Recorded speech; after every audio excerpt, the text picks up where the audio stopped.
भारत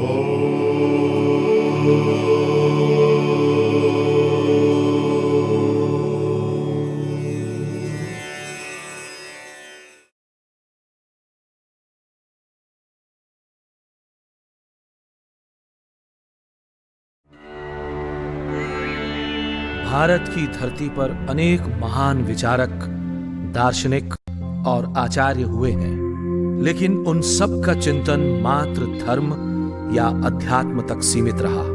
किसी ने भी खंड खंड भारतीय समाज को एक करके भारतीयता स्थापित करने का प्रयत्न नहीं किया। राष्ट्र के गौरव और एकता का चिंतन यदि किसी ने किया तो एकमेव महर्षि दयानंद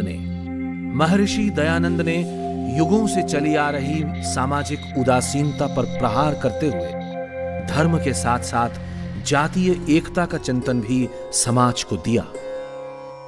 महर्षि दयानंद ने जान लिया था कि जब तक राष्ट्रीय और सामाजिक एकता का बंधन मजबूत नहीं होगा, धर्म की, देश की, समाज की कोई भी उन्नति नहीं हो सकेगी। इसी कारण उन्होंने देश में एक शास्त्र, वेद और एक सर्वशक्तिमान परमेश्वर की उपासना को प्रतिष्ठित करने के लिए आजीवन प्रयत्न किया।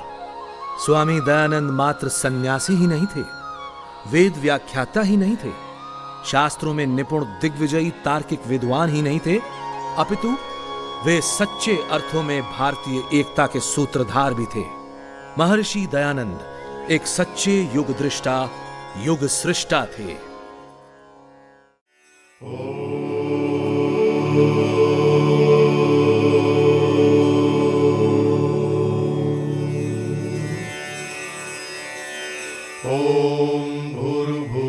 स्वाहा तत्सवितुर्वरेण्यं भर्गो देवस्य धीमहि धियो यो नः प्रचोदयात्।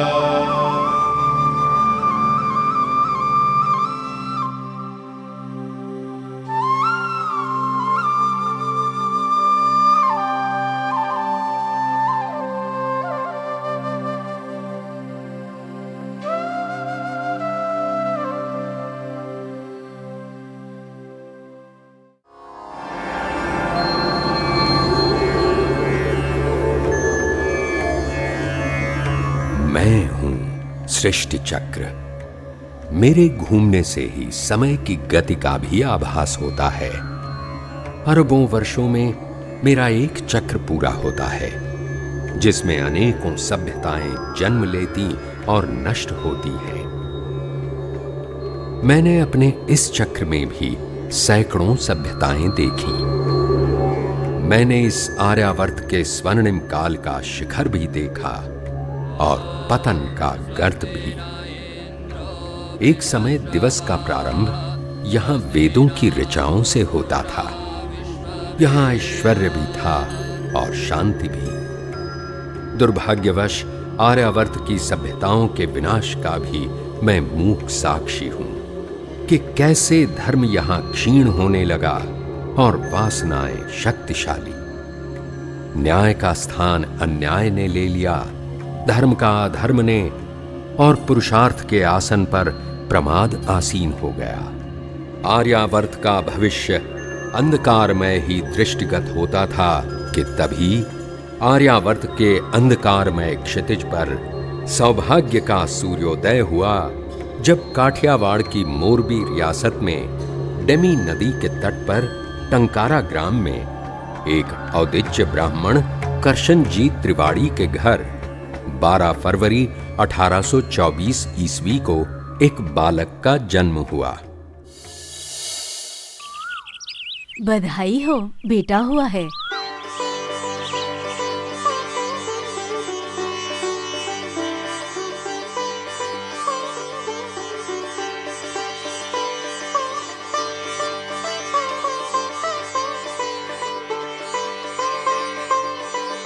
परमेश्वर ने देर से ही सही एक कुलदीपक दिया है।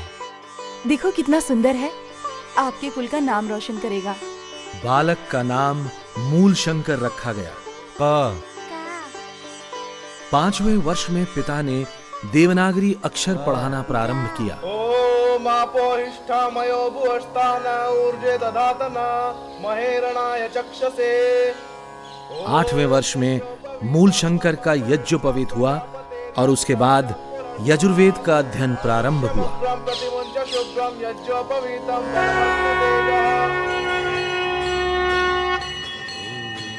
करशन जी के घर में शिव की पूजा होती थी और उनके अनुसार शिव की पूजा ही सर्वश्रेष्ठ थी। वे पुत्र को शिव पुराण की कथा में अपने साथ ले जाया करते। मूल शंकर की अवस्था कोई 14 की होगी।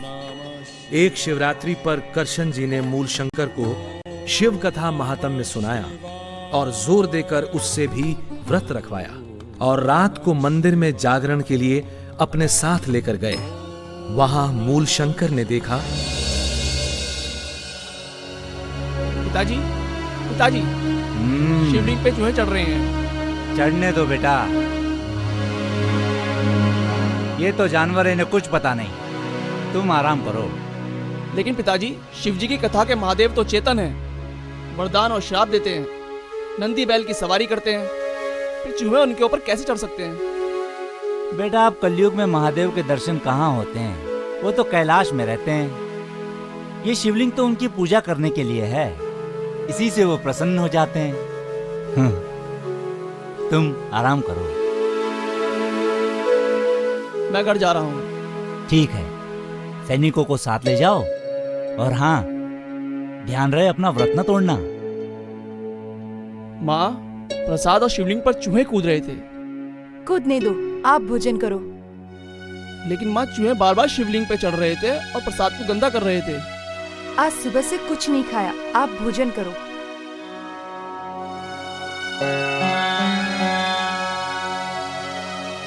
लेकिन माँ, शिवजी की कथा के महादेव तो चेतन है, वे अपने पर चूहों को क्यों चढ़ने देंगे? बोलो माँ, पिताजी कहते हैं असली महादेव तो कैलाश पर रहते हैं, फिर इस नकली महादेव की पूजा क्यों? मूलशंकर, तुमने अपना व्रत क्यों तोड़ा? कुछ धर्म संस्कार सीखोगे कि नहीं? पिताजी, जब ये असली महादेव ही नहीं है तो मैं इनकी पूजा क्यों करूं? जब तक असली महादेव के दर्शन नहीं होते, मैं इस पत्थर के महादेव की पूजा नहीं करूंगा। सृष्टि का चक्र यूं ही घूमता रहा। उत्पत्ति, विकास, विनाश और पुनरोत्पत्ति, शोक, विषाद, विचार सब अपनी अपनी गति से आते और जाते रहे। सुख संपत्ति और धन धान्य से भरे करशन जी के घर पर भी एक दिन घोर दुख की कालिमा छा गई, जब उनकी 14 वर्षीय पुत्री की अचानक हैजे से मृत्यु हो गई। किशोर मूलशंकर सोच में पड़ गया कि कैसे कुछ ही घंटे पहले तक हंसती खेलती उसकी बहन मर गई। उसके हृदय को गहरा धक्का लगा। मूलशंकर के मन में वैराग्य की जड़ पड़ गई। 5 साल बाद मूलशंकर के एक बहुत ही धर्मात्मा चाचा की भी मृत्यु हो गई। वो विचार में डूब गया कि क्या सब इसी तरह मर जाएंगे और वो स्वयं भी। ऐसा कुछ करना चाहिए जिससे मृत्यु का दुख छूट सके। मूलशंकर के मन में वैराग्य की भावना और भी गहरी हो गई। समय बीतता गया।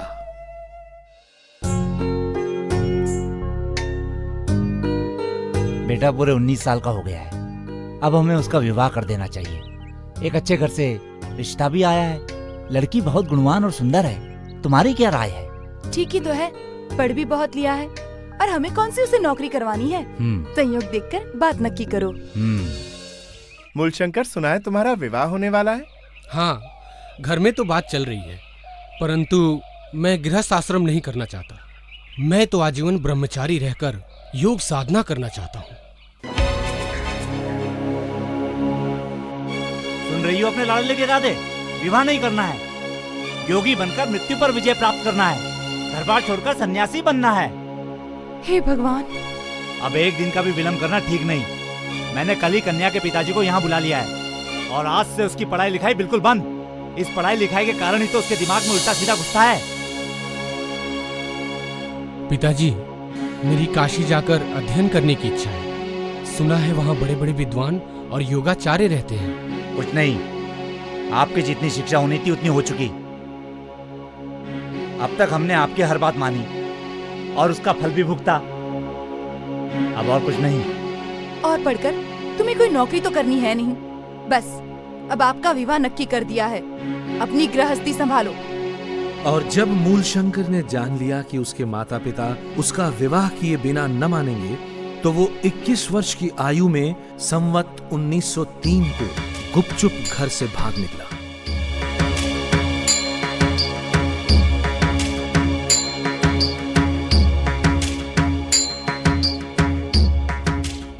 रास्ते में उसे साधुओं के वेश में कुछ ठग मिले। इधर आओ बच्चा। तुम कौन हो बच्चा, और कहाँ जा रहे हो? मेरे मन में वैराग्य की तीव्र भावना है और मैं योग साधना करना चाहता हूँ। इन कीमती वस्त्रों में साधना नहीं हो सकती है। बच्चा अगर सच्चा बैरागी बनना चाहता है तो इन आभूषणों के मोह माया से दूर हो जा। ये कर्ण श्रृंगार, ये मुद्रिका, ये सब योग साधना में बाधक हैं।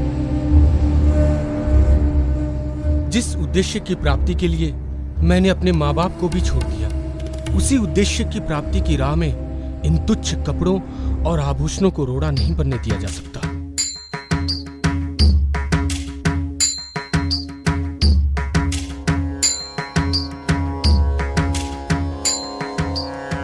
मूलशंकर ने सुना था कि सायला में लाला भगत के स्थान पर अनेक योगी तथा संत आते रहते हैं, लेकिन उसे वहां वैसा कुछ नहीं मिला। लाला भगत के स्थान पर ही मूलशंकर को एक ब्रह्मचारी मिला और उसने उसे नैष्ठिक ब्रह्मचर्य की दीक्षा दी। मित्र मूलशंकर, आज से आप नैष्ठिक ब्रह्मचारी हुए और आपका नया परिचय होगा नैष्ठिक ब्रह्मचारी शुद्ध चैतन्य। उस समय कोटगांगड़ अहमदाबाद के पास एक छोटी रियासत थी। ये जीर्ण मंदिर उस समय की याद दिलाते हैं जब मूलशंकर सिद्धपुर जाते हुए यहां से गुजरा होगा। जब मूलशंकर कोटगांगड़ पहुंचा तो टंकारा के पास का ही एक वैरागी उसे मिला। अरे ये तो मूलशंकर लगता है।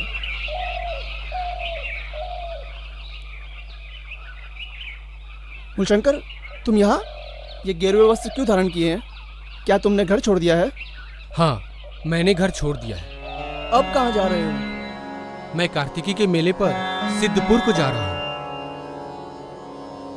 इसके पिताजी को सूचना देनी चाहिए। आपका बेटा मुझे कोटगांगड़ में मिला था। वो सन्यासी हो गया है और कार्तिकी के मेले में सिद्धपुर को गया है। सब तुम्हारे लाड़ प्यार के कारण हुआ है। तुम्हारे कहने से ही हमने उसे आगे पढ़ने दिया, नहीं तो 18 साल में लग्न हो गया होता तो आज ये दिन न देखना पड़ता। सारे जग में हंसी हो रही है, लज्जा से सर झुक जाता है हमारा। हे भगवान, ये कैसा बेटा दिया तूने।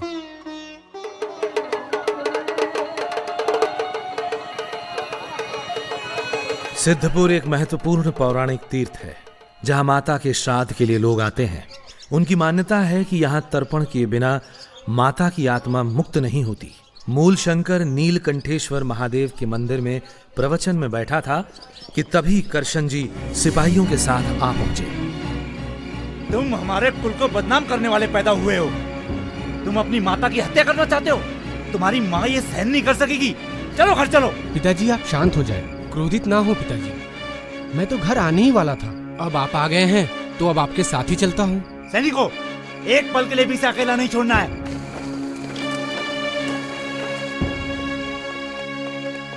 और इस प्रकार करशन जी सिपाहियों के सख्त पहरे में अपने बेटे को लेकर घर की ओर चल पड़े। लेकिन अवश्यंभावी को कौन रोक पाया है।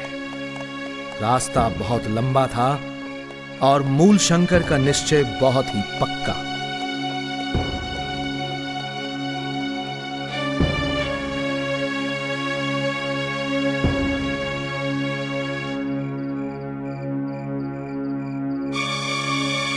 एक रात जब पहरेदार सो रहे थे तो मूलशंकर शौच के बहाने भाग निकला।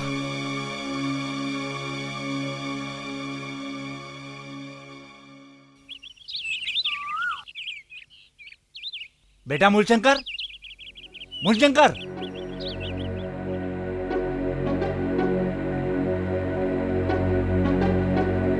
मूलशंकर! मूलशंकर कहाँ है? और कई कोस चलने के बाद एक वृक्ष के सहारे एक मंदिर की चोटी के पीछे छिपकर बैठ गया। और संध्या होने के बाद मूलशंकर फिर मंदिर से उतरकर अपने रास्ते पर चल पड़ा। बचते बचते चलते हुए मूलशंकर बरोड़ा के चेतन मठ पहुंचा। वहीं उसे पता चला कि आजकल चाणोद करनाली में बड़े बड़े विद्वान रहते हैं। युवक मूलशंकर योगियों की खोज में चाणोद करनाली पहुंचा और वहां पर अनेक योगियों और पंडितों से अनेक विषयों पर वार्तालाप किया। ब्रह्मचर्य आश्रम में रसोई हाथ से बनानी पड़ती थी और अध्ययन में विघ्न पड़ता था। इस विचार से मूलशंकर की संन्यास लेने की इच्छा हुई। इसी चाणोद करनाली नगर में मूलशंकर ने संन्यास की दीक्षा ली। एक दक्षिणी दंडी स्वामी पूर्णानंद सरस्वती जो श्रृंगेरी से द्वारका मठ को जाते हुए वहां रुके हुए थे, उन्होंने ही मूलशंकर को संन्यास की दीक्षा दी। संन्यस्तं मया ओम भुवः संन्यस्तं मया। आज से विश्व आपको स्वामी दयानंद सरस्वती के नाम से जानेगा। चाणोद करनाली में स्वामी जी ने व्यास आश्रम में रहने वाले योगी योगानंद के बारे में सुना और उनसे मिलने व्यास आश्रम चले गए और योगानंद से स्वामी जी ने योगाभ्यास सीखा। फिर शिनौर में कृष्ण शास्त्री से कुछ समय तक व्याकरण सीखा। उसके बाद उत्तराखंड में और भी ऊंची योग्यता वाले योगियों और साधकों की खोज में स्वामी जी हरिद्वार की ओर चल दिए। संवत 1911 के हरिद्वार के कुंभ में होते हुए स्वामी जी टिहरी पहुंचे। उन्होंने वहां मिलने वाले अनेक तंत्र ग्रंथ देखे। मद्य, मांस, मुद्रा आदि पंचमकारों से मुक्ति होना आदि लेख उनमें देखकर स्वामी जी को बहुत खेद हुआ। स्वामी जी सिद्ध योगियों की खोज में भटकते रहे और जिससे जो मिला योग का ज्ञान प्राप्त किया। स्वामी जी रुद्रप्रयाग, अगस्त मुनि, त्रियुगी नारायण, गौरी कुंड आदि स्थानों को होते हुए केदारनाथ पहुंचे। वहां से तुंगनाथ के पर्वत पर चढ़ गए। तुंगनाथ का मंदिर देखा। तुंगनाथ पर चढ़ना और उतरना दोनों बहुत ही कष्ट साध्य थे, लेकिन यह कष्ट उद्देश्य के सामने तुच्छ था। तुंगनाथ से उतरकर स्वामी जी ओखी मठ पहुंचे। सन्यासी, तुम हमारे शिष्य बन जाओ। मेरे बाद तुम ही यहाँ के महंत बनोगे और ये सारी संपत्ति तुम्हारी हो जाएगी। मैं जिस संपत्ति को ढूंढ रहा हूँ वो आपके पास किंचित भी नहीं है महंत जी। और भ्रमण करते करते स्वामी जी बद्री नारायण आ गए। वहां के विद्वान महंत रावल जी के साथ वेदों व दर्शन पर स्वामी जी का सकारात्मक वाद विवाद हुआ। सिद्ध पुरुषों की खोज करते करते स्वामी जी माना ग्राम होते हुए अलकनंदा नदी के स्रोत की ओर चल पड़े। पर्वत, मार्ग, टीले सब बहुत घनी बर्फ से ढके थे। एक स्थान पर मार्ग ढूंढने के लिए स्वामी जी ने नदी को पार करने का निश्चय कर लिया। ठंड बहुत अधिक थी। नदी में बर्फ के तेज और नुकीले टुकड़े पैरों में चाकू की तरह लग रहे थे। पैरों से खून बहने लगा। पैर सुन्न हो गए, जिसके कारण अपने बड़े बड़े घावों को भी स्वामी जी जान न सके। भूख और प्यास से जब रहा न गया तो स्वामी जी ने बर्फ का एक टुकड़ा खाकर भूख शांत करने का प्रयत्न किया, लेकिन फिर भी स्वामी जी अलकनंदा नदी के स्रोत वसुधारा तक पहुंचे। स्वामी जी को अब तक कोई ऐसा सिद्ध योगी नहीं मिला था जिसकी उन्हें तलाश थी। उनके मन में निराशा का भाव पैदा होने लगा। जिस आशा में मैंने अपना घर बार छोड़ा, माता पिता और कुटुंब को छोड़ा कि बड़े बड़े योगियों का सत्संग करूंगा, योगी बनूंगा, मृत्यु पर विजय प्राप्त करूंगा, जिसके लिए इतने कष्ट उठाए, आपदाएं झेली, मृत्यु के मुंह तक मैं अनेक बार गया। कहां है वे सिद्ध पुरुष? कहां है वे योगी जिनकी खोज में मैं अपना जीवन मिटाने को उद्यत हूं? इस जीवन से तो अच्छा है इसी हिमालय पर अपने प्राण त्याग दूं। लेकिन तभी उन्हें आभास हुआ कि जैसे कोई प्रेरणा कर रहा हो। नहीं दयानंद, निराश होने का कोई कारण नहीं है। क्यों भूलते हो कि इतनी विपत्तियों के बाद भी उस परम पिता ने तुम्हें जीवित रखा है? इसमें अवश्य ही उसका कोई उद्देश्य है। संभवतः वो तुम्हें किसी महान कार्य का निमित्त बनाना चाहता है। दयानंद, निराशा के भाव से बाहर आ। और स्वामी जी ने आत्महत्या का विचार त्याग कर ज्ञानोपार्जन करने का निश्चय किया और पहाड़ों से उतरने लगे। गढ़मुक्तेश्वर में स्वामी जी को एक दिन गंगा में बहता हुआ एक शव दिखा। तंत्र ग्रंथों में वर्णित नाड़ी चक्र की सत्यता जांचने के लिए स्वामी जी नदी में कूद शव को तट पर ले आए और एक तेज चाकू से शव को चीरकर इन पुस्तकों में वर्णित नाड़ी चक्र से तुलना करने लगे। पुस्तक और शरीर में लेश मात्र भी मेल नहीं था। स्वामी जी ने पुस्तकों को फाड़कर शव के साथ ही नदी में बहा दिया। योगियों की खोज में स्वामी दयानंद ने कई साल का समय लगाया। बर्फ से ढके पहाड़ों की दुर्गमता, कठिन चढ़ाई, हड्डियां कपा देने वाली ठंड, वनों की भीषणता, कोई भी बात उन्हें विचलित न कर सकी। भूख, प्यास, प्रलोभन, कोई भी बाधा उन्हें अपने मार्ग से न डिगा सकी। नर्मदा, हिमालय और गंगा पर सिद्धों को खोजते खोजते स्वामी जी काशी पहुंचे और वहां से एक बार फिर नर्मदा के स्रोत की ओर प्रस्थान कर गए। नर्मदा के सुरम्य तटों के साथ साथ चलते हुए स्वामी जी घने जंगलों से गुजरे, जहां उनका सामना भयानक जानवरों से भी हुआ। कई बार कभी बैठकर, कभी पेट के बल रेंगकर, घायल होकर उन्हें कंटीली झाड़ियों से निकलना पड़ा। जंगल, कांटे, जानवर, किसी भी बात की चिंता किए बिना सिद्ध योगियों का अनुसंधान करते स्वामी जी अपने गंतव्य की ओर बढ़ते गए।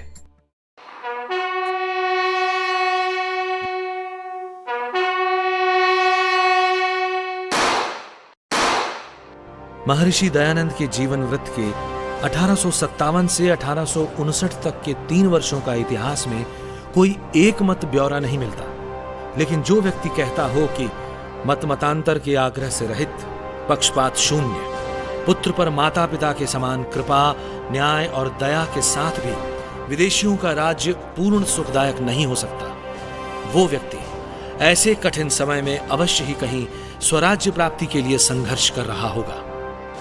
अंततः स्वामी जी सन 1860 में मथुरा पहुंचे।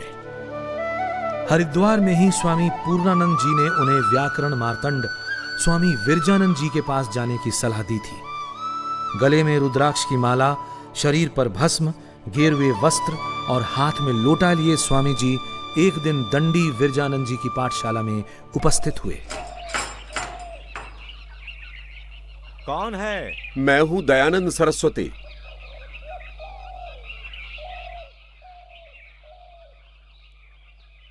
क्या चाहिए? महाराज, मैं एक सन्यासी हूं और श्री चरणों में विद्याभ्यास की कामना रखता हूं। हम किसी सन्यासी को शिष्य के रूप में ग्रहण नहीं करते। जिसके खाने और ठहरने का प्रबंध ना हो, वो विद्याभ्यास में मन नहीं लगा सकता।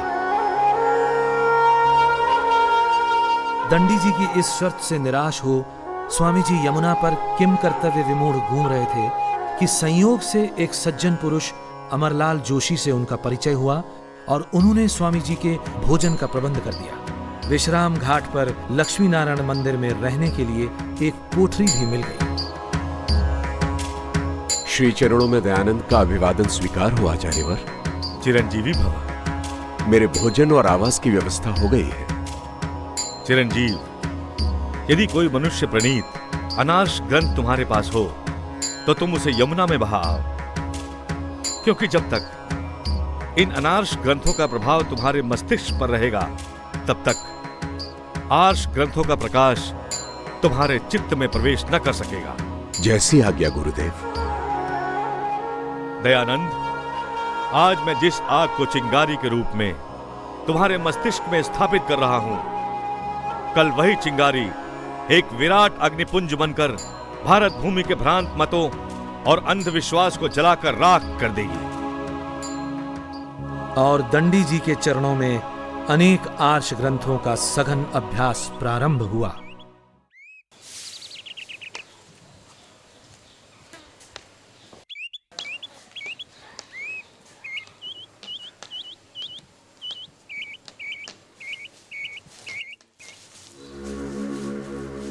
दयानंद! जी आचार्यवर। ये क्या है?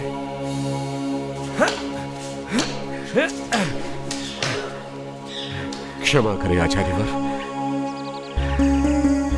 दंडी जी, दयानंद एक सन्यासी है। आपको एक सन्यासी की पिटाई करना उचित नहीं है। वह दूसरे विद्यार्थियों की तरह गृहस्थ या ब्रह्मचारी नहीं है। तुम ठीक कह रहे हो। इतनी मार खाकर भी उस कुलक्कर ने यही कहा। आचार्यवर, आपके कोमल हाथों को कष्ट हुआ होगा। मेरा शरीर तो श्रम और कष्ट उठा उठाकर पाषाण के समान कठोर हो गया है। मुझे क्षमा करें। कुलक्कर कहीं का। जड़िया जी, दंडी जी के श्री चरणों में मेरा समय समाप्त हो चुका है। उन्हें गुरु दक्षिणा में देने के लिए मेरे पास कुछ भी नहीं है, लेकिन परंपरा का निर्वाह तो करना ही होगा। आप आदेश करें, हम आपकी क्या सेवा कर सकते हैं? आप तो सदैव ही सहायक रहे हैं। आप ये सुझाएं कि मैं इस अवसर को कैसे निभाऊं। मैं तो ठहरा सन्यासी। दंडी जी को लवंग बहुत पसंद है, ये तो आपको भी पता है। आप उन्हें थोड़ी लवंग गुरु दक्षिणा में दे दें। लेकिन लवंग आएगी कहां से? आप सन्यासी हैं और मैं गृहस्थ। आपकी सेवा करना मेरा दायित्व है। आप लवंगों की चिंता छोड़कर गुरु दक्षिणा की तैयारी करें। बहुत बहुत धन्यवाद। आपका ये उपकार जीवन भर याद रहेगा। गुरुदेव, ये तुच्छ गुरु दक्षिणा स्वीकार कर कृतार्थ करें। क्या लाए हो दयानंद? गुरुदेव, आपका प्रिय पदार्थ लवंग। दयानंद, हम पर इस मातृभूमि का बहुत ऋण है। वो इन मुट्ठी भर लवंगों से नहीं उतर सकता। मैं तुमसे किसी धन की दक्षिणा नहीं चाहता। मैं चाहता हूं तुम्हारे जीवन की दक्षिणा। कर सकते हो तो करो प्रतिज्ञा कि जब तक तुम जीवित रहोगे आर्यवर्त में आर्ष ग्रंथों और वेदों की महिमा स्थापित करोगे, अनार्ष ग्रंथों का खंडन करोगे और भारतवर्ष में वैदिक धर्म की स्थापना करने में अपने प्राण भी अर्पित कर दोगे। दे सकते हो तो दो गुरु दक्षिणा, कर सकते हो तो करो प्रतिज्ञा। तथास्तु गुरुदेव। दंडी जी की पाठशाला छोड़कर 1863 में स्वामी जी आगरा आ गए। स्वामी जी ने आगरा से जयपुर होते हुए राजपुताने के अनेक नगरों का भ्रमण किया और गुरु जी को दी हुई प्रतिज्ञा पर कार्य प्रारंभ करने का निश्चय किया। पुष्कर में इसी ब्रह्मा जी के मंदिर में स्वामी जी ने निवास किया था। यही है वो कोठरी जहां स्वामी जी एक बार ठहरे थे। यहां स्वामी जी ने अवैदिक मतों का खंडन प्रारंभ किया। वैदिक मत को स्वीकारते हुए यहां अनेक लोगों ने माला कंठी उतारकर जनेऊ धारण किया। गाय की दुर्दशा देख स्वामी जी की आत्मा रोती थी। अजमेर में स्वामी जी ने वहां के पॉलिटिकल एजेंट कर्नल ब्रूक्स को गौरक्षा से होने वाले लाभ समझाए। कालांतर में गौरक्षा के लिए स्वामी जी ने 3 करोड़ हस्ताक्षरों के साथ एक पत्र महारानी विक्टोरिया को प्रस्तुत करने का निश्चय किया, परंतु समय रहते इतने हस्ताक्षर एकत्रित न हो सके। दूसरे पशुओं का संरक्षण भी स्वामी जी के लिए उतना ही महत्वपूर्ण था, क्योंकि ये भारतीय कृषि और ग्रामीण अर्थव्यवस्था की रीढ़ थे। अजमेर में ही विभिन्न मतों के धर्माचार्यों से शास्त्रार्थ भी हुआ। स्वामी जी ने हरिद्वार के 1867 के कुंभ में सप्त सरोवर पर, जो आज वैदिक मोहन आश्रम के नाम से जाना जाता है, धार्मिक पाखंड के विरुद्ध पाखंड खंडनी पताका फहराई और उसके नीचे खड़े होकर जनता को संदेश दिया। धर्म जिज्ञासुओं, अज्ञान के अंधकार से निकलो। ईश्वर निराकार है, सर्वशक्तिमान है। उसका कोई रूप नहीं, कोई आकार नहीं। उसे किसी माध्यम की, किसी अवतार की आवश्यकता नहीं। ईश्वर प्राप्ति तीर्थ, कंठी, तिलक, छाप या सुमरणी से नहीं, वरन शुद्ध विचार और सत्य आचरण से ही संभव है। सत्य सनातन वैदिक धर्म की राह पर चलकर ही मनुष्य की मुक्ति संभव है। आओ लौट चले वेदों की ओर, आओ लौट चले वेदों की ओर। स्वामी जी को घोर शोक हुआ कि साधु समाज मूल सत्य सनातन वैदिक धर्म को भुलाकर संकीर्णताओं में बट गया है। उनके मन में समाज कल्याण की तीव्र भावना उत्पन्न हुई और अपने पास की प्रत्येक वस्तु, कपड़े, पुस्तकें, धन सब उन्हें इष्ट सिद्धि में बाधा प्रतीत होने लगे और ओम सर्वम वै पूर्णम स्वाहा कहते हुए स्वामी जी ने अपना सब कुछ जनता में बांट दिया और इष्ट सिद्धि होने तक मात्र संस्कृत में बात करने और गंगा तट पर विचरण करने का व्रत ले लिया।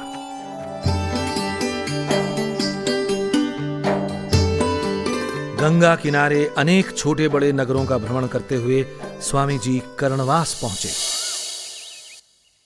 हम राव कर्ण सिंह चक्रांकित संप्रदाय के गुरु रंगाचार्य के शिष्य हैं। हम कहाँ बैठे? जहां आपकी इच्छा हो। हम तो यहीं बैठेंगे तुम्हारे पास। बैठो।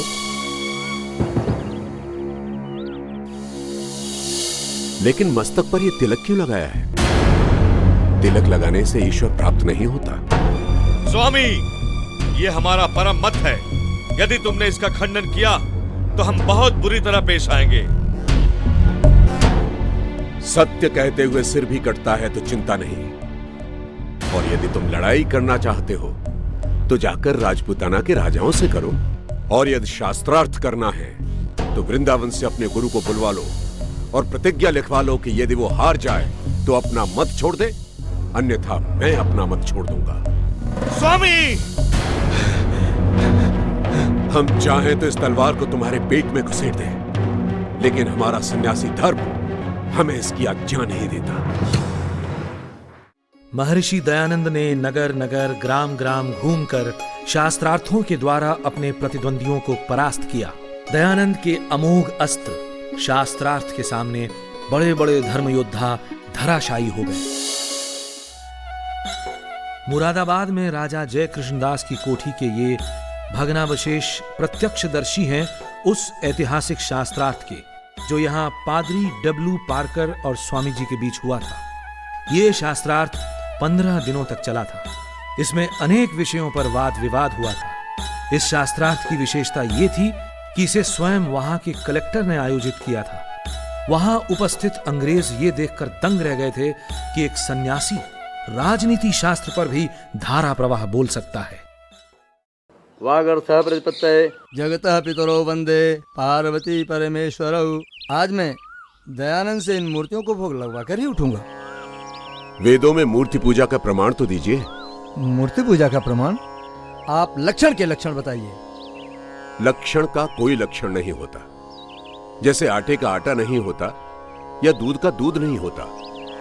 लक्ष्य का लक्षण होता है। लक्ष्य का क्या लक्षण होता है ये आप बताइए। मैं अपनी पराजय स्वीकार करता हूं और इन मूर्तियों को सदा के लिए नमस्कार करता हूं। इस शास्त्रार्थ से उस क्षेत्र के क्षत्रियों पर बहुत प्रभाव पड़ा और उसी दिन सैकड़ों राजपूतों व अन्यों ने कंठी और माला छोड़कर यज्ञोपवीत धारण किया। स्वामी जी के प्रति लोगों में श्रद्धा का समुद्र उमड़ पड़ा। सनातन धर्म की जय हो। यज्ञ में मद्यपान किया जाता था। सौत्रामण्यम सुराम पिबेत। यहां सुरा का अभिप्राय सोमलता से है, न कि मदिरा। मद्यपान सभी प्रामाणिक शास्त्रों में वर्जित है। आप सन्यासी के लक्षण बताइए। केश, मूछ, दाढ़ी, नख दूर करे, पात्र, दंड और कुसुम के वस्त्र धारण करे और किसी प्राणी को पीड़ा न देता हुआ सदा नियम में रहकर विचरण करे। आप ब्राह्मण के लक्षण कहिए। ब्रह्मम जानाति ब्रह्म। आप भाषा में बोल सकते हैं। धातु समर्थ होता है या असमर्थ? अष्टाध्यायी 2:1 के अनुसार धातु समर्थ होता है। तो असमर्थ किसे कहते हैं? सापेक्षो असमर्थ हो, अपेक्षा करने वाला असमर्थ होता है। ये महाभाष्य का वचन है। ये महाभाष्य का वचन नहीं है। हम जो कहते हैं हमारा वचन महाभाष्यकार के वचन से कम नहीं है। आप महाभाष्यकार पातंजलि मुनि के सामने किसी गणना में नहीं है।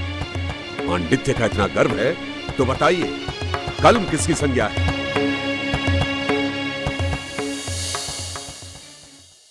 क्या आप महाभारत में विश्वास करते हैं? हाँ। एक भील ने द्रोणाचार्य की मूर्ति बनाकर उसकी पूजा की और शस्त्रों का अभ्यास किया और उसमें विशेष निपुणता प्राप्त की। इससे मूर्ति पूजा सिद्ध होती है। इससे मूर्ति पूजा सिद्ध नहीं होती है। एकलव्य ने यह कार्य अज्ञानवश किया। उसकी शस्त्र निपुणता मूर्ति पूजा का नहीं वरन सतत और सघन अभ्यास का फल थी। ईश्वर सर्वव्यापक है तो पत्थर में भी है, तो फिर मूर्ति पूजन में क्या दोष है? ईश्वर सर्वव्यापक है तो पत्थर में ही क्या विशेषता है? चेतन को छोड़कर जड़ की पूजा में क्या भलाई है? वेदों में यदि प्रतिमा पूजन की आज्ञा नहीं है तो निषेध भी कहां है? जब विधि नहीं है तो निषेध ही समझना चाहिए। कानपुर में दरगाहीलाल के घाट पर 31 जुलाई 1871 को स्वामी जी और हलधर ओझा के बीच हुए इस दूसरे शास्त्रार्थ को सुनने कानपुर की 20-25 हजार से अधिक जनता उमड़ पड़ी थी। लोगों ने अपने घर की छतों और पेड़ों पर चढ़कर भी इस शास्त्रार्थ को देखा था। इस शास्त्रार्थ का कानपुर की जनता पर इतना प्रभाव हुआ कि लोग मूर्ति पूजा से विमुख होकर मूर्तियों को गंगा में प्रवाहित करने लगे। यहां तक कि इससे चिंतित होकर वहां के प्रभावित पुजारियों ने समाचार पत्रों में एक विज्ञापन छपवाया कि लोग मूर्तियों को गंगा में न बहाकर अमुक मंदिर में दे दें। शास्त्रार्थों के इसी दौर में एक इतिहास रचा गया। स्वामी जी को मालूम था कि यदि जड़ पूजा को समाप्त करना है तो उसकी जड़ पर ही प्रहार करना होगा, अर्थात काशी के विद्वानों को शास्त्रार्थ में परास्त करना होगा। लेकिन ये इतना सरल कार्य नहीं था, क्योंकि पौराणिक समाज की मान्यता थी कि काशी की रक्षा स्वयं महादेव करते हैं और यहां मरने का अर्थ है सीधे स्वर्ग जाना। उसी काशी की रक्षा के लिए हजारों पंडित अपनी अगाध विद्या और काशी नरेश अपने बल और धन से सदैव तत्पर रहते थे। स्वामी जी ने काशी पहुंचकर राजा अमेठी के बाग में डेरा डाला और जड़ पूजा के विरुद्ध अनवरत संस्कृत प्रवचन करने लगे। परमेश्वर की अनुकंपा से स्वामी जी ने हजारों पंडितों की विद्या, काशी नरेश के अनंत वैभव और महादेव के अनेक विकराल अनुचरों का सामना करते हुए मूर्ति पूजा के दृढ़तम दुर्ग पर आक्रमण करने का निश्चय किया। काशी नरेश ने क्षुब्ध होकर काशी के पंडितों और विद्वानों को बुलाकर कहा, आप लोग उससे शास्त्रार्थ कीजिए। जो आज्ञा महाराज। परंतु हम में से अधिकांश ने वेद नहीं पढ़े हैं। वेदों और अन्य शास्त्रों को देखने और समझने के लिए थोड़ा सा समय चाहिए। काशी नरेश की जय हो। काशी के पंडित समूह ने एकजुट होकर स्वामी जी पर प्रहार करने की योजना बनाई। ज्ञान से, छल से, कपट से, चरित्र हनन से, अपमान से, जैसे भी हो सके स्वामी जी को मिटाने पर डट गए। अंततः शास्त्रार्थ का दिन आ पहुंचा। स्वामी जी के एक अनुयायी ने शंकाग्रस्त होकर कहा, महाराज, आज बहुत भीड़ होगी और आपके पक्ष का तो वहाँ कोई भी नहीं होगा। आपको वहाँ नहीं जाना चाहिए। बलदेव, सत्य का सूरज अकेले ही अंधकार की सेना पर विजय पाता है। प्राणों के भय से ईश्वर की आज्ञा का उल्लंघन नहीं किया जा सकता। जो होगा देखा जाएगा। जाओ, शौर के लिए एक नाई को बुला लाओ। जो आज्ञा प्रभु। शास्त्रार्थ के दिन शास्त्रार्थ स्थल पर 50,000 से अधिक की भीड़ उमड़ पड़ी।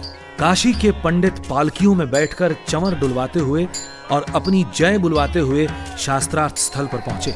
इस शास्त्रार्थ में काशी के शीर्षस्थ 27 पंडितों ने भाग लिया।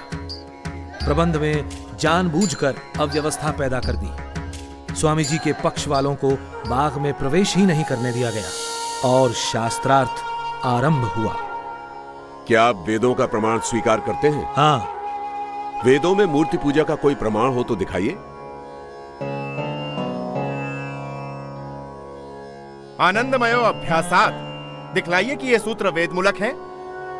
जब तक समस्त वेद को देख न लिया जाए इस प्रश्न का उत्तर नहीं दिया जा सकता, क्योंकि समस्त वेद शास्त्र तो पंडितों में से भी किसी को उपस्थित नहीं है। सभी वेद शास्त्र यदि तुम्हें उपस्थित नहीं थे तो काशी में शास्त्रार्थ करने क्यों चले आए थे? क्या आपको सब कुछ उपस्थित है? ब्राह्मणान इतिहासान पुराणानी, इस वाक्य में पुराणे शब्द पुराणों के लिए आया है। पुराण शब्द यहाँ विशेषण है, किसी पुस्तक विशेष का नाम नहीं। ये वेद मंत्र है। यज्ञ समाप्तो शतयाम दशमे दिवसे पुराण पाठम शृणुयात्। और पुराण शब्द यहाँ विशेषण नहीं है।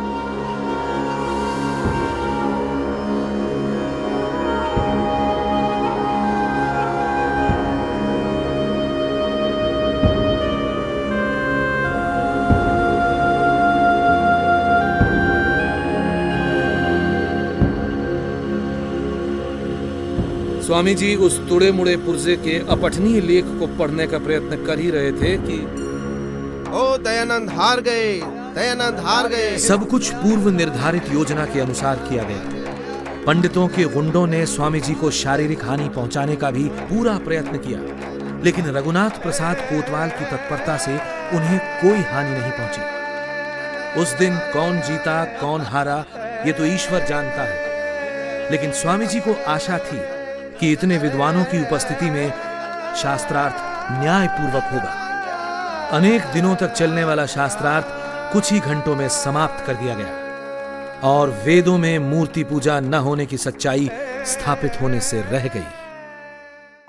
घोर शोक की बात है कि आर्यावर्त के लोग अपने ही जैसे दूसरे मनुष्यों को अछूत कहकर उनसे घृणा करते हैं। जो लोग कुत्तों को छू सकते हैं, बिल्लियों से खेल सकते हैं, भैंसों, ऊंटों तथा और भी गंदे जंतुओं को छू ही नहीं खा भी लेते हैं, वही लोग दूसरों को अछूत समझें। उन्हें शिक्षा तक का अधिकार नहीं।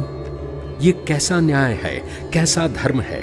स्वामी जी ने धर्म के ठेकेदारों को ललकारा और कहा, जैसे परमात्मा ने आकाश, जल, पृथ्वी, अग्नि, वायु, सूर्य, चंद्र और अन्नादि पदार्थ सबके लिए बनाए हैं, वैसे ही वेद भी सब मनुष्यों के लिए प्रकाशित किए हैं। वैसे ही शिक्षा पर भी सबका अधिकार है। सभी मनुष्य समान हैं। स्वामी जी ने अनुभव किया कि प्रौढ़ों को प्रवचनों से बदल पाना संभव नहीं है। अतः समाज में स्थायी परिवर्तन के लिए बालकों में ही शिक्षा के माध्यम से अच्छे संस्कार स्थापित करने होंगे। और इसी उद्देश्य से सितंबर 1870 में मिर्जापुर में गुरुचरण रईस व अन्यों की सहायता से अनेक पाठशालाओं की श्रृंखला में पहली पाठशाला की स्थापना हुई और कालांतर में कासगंज, छलेसर, काशी आदि अनेक स्थानों पर वैदिक पाठशालाएं खोली गई। स्वामी जी सोचते थे कि इन पाठशालाओं से निकले छात्र आर्यवर्त में वैदिक मत का प्रचार करेंगे, परंतु ऐसा न हो सका। मिर्जापुर पाठशाला में नियुक्त अध्यापकों ने छात्रों को उल्टा सीधा पाठ पढ़ाना प्रारंभ कर दिया। अरे मूढ़ों, इस पढ़ाई से तुम्हें क्या मिलने वाला है? ना कोई गृहस्थ तुम्हें श्राद्ध भोज में बुलाएगा, ना किसी और अनुष्ठान में निमंत्रण देगा। भूखे मर जाओगे। अरे दयानंद का क्या है? वो तो सोटा लोटा और लंगोटाधारी साधु है, ना कोई आगे ना कोई पीछे। उस लोटा सोटा लंगोटाधारी की बातें छोड़ो और विवाह संस्कार कराना और सत्यनारायण की कथा बाँचना सीख लो। लाभ ही लाभ है। इन पाठशालाओं में पढ़ने वाले छात्र और अध्यापक दोनों ही अपनी रूढ़ियों को नहीं छोड़ सके और ये सभी पाठशालाएं समय के साथ बंद हो गई। जनहिताय स्वामी जी ने अपने योग बल का उपयोग अनेक अवसरों पर किया। कासगंज आर्य समाज में लगा ये चित्र उस घटना का वर्णन करता है जब यहां झौरा भौरा चौक पर एक दिन सड़क के बीच दो सांड सींग से सींग भिड़ाकर लड़ रहे थे। स्वामी जी ने थोड़ी देर तो प्रतीक्षा की, फिर वे उन लड़ते हुए सांडों के निकट पहुंचे और उन्हें सींगों से पकड़कर पीछे की ओर धक्का दे दिया। लोग डर गए। धक्का जोर से पड़ा और सांड डर कर भाग गए और अवरुद्ध मार्ग खुल गया। अनूप शहर में स्वामी जी को एक व्यक्ति ने पान में रखकर विष दे दिया। स्वामी जी के बहुत ही प्यारे भक्त तहसीलदार सैयद मोहम्मद ने उस आदमी को गिरफ्तार करवा लिया। नमस्ते हुजूर। स्वामी जी, आपका कातिल आपके सामने है। ये वही शख्स है जिसने पान में जहर देकर आपको मारने की कोशिश की। तहसीलदार साहब, मैं संसार में किसी को कैद कराने नहीं, बल्कि संसार को अज्ञान और असत्य की कैद से छुड़ाने आया हूं। इसे छोड़ दो। यदि ये अपनी दुष्टता नहीं छोड़ता तो फिर हम भी अपनी सज्जनता क्यों छोड़ दें? आपने अपने कातिल को भी माफ कर दिया। आप कोई फरिश्ता हैं। महाराज, मुझे क्षमा कर दीजिए महाराज। भागलपुर में गंगा पर एक मेला लगता था। वहां स्वामी जी ने देखा कि लोग पंडों को अपनी कन्याएं दान दे रहे हैं। अपने देश में फैली धर्मांधता और अंधविश्वास को साक्षात देखकर स्वामी जी को बहुत संताप हुआ। एक कन्या और एक गाय भैंस में कोई अंतर ही नहीं। अंधविश्वास का ऐसा तांडव। अरे भाई, तुम लोग ये क्या कर रहे हो जो अपना खाना इस गाय को खिला रहे हो? आज स्वामी जी ने भोजन करने से इनकार कर दिया। आज हमारी भी इच्छा नहीं है खाना खाने की। ऐसी भी क्या बात हो गई भाई? आज स्वामी जी ने गंगा तट पर लोगों को अपनी बेटियां पंडों को दान करते देखा है, इसीलिए आज उनसे खाना भी नहीं खाया गया। कितने अच्छे हैं वो, दूसरों के दुख को देखकर दुखी हो जाते हैं। वो चाहते हैं दुनिया से सब बुराइयां दूर हो जाएं। सबको उनका साथ देना चाहिए। हाँ, हम सबको उनका साथ देना चाहिए। कलकत्ता में स्वामी जी कई महीने रहे। यहाँ रहते हुए उन्होंने अनेक शास्त्रार्थ और प्रवचन दिए। कलकत्ता में स्वामी जी का ब्रह्मो समाज के नेताओं से काफी संपर्क रहा। कलकत्ता में ही स्वामी जी ने पूरे वस्त्र पहनना और आर्य भाषा हिंदी में बोलना प्रारंभ किया। 14 वर्ष पहले भी दयानंद मथुरा आया था। तब उसे कोई नहीं जानता था। उसने सुन रखा था कि मथुरा में दंडी विरजानंद की पाठशाला में ज्ञान का झरना बहता है।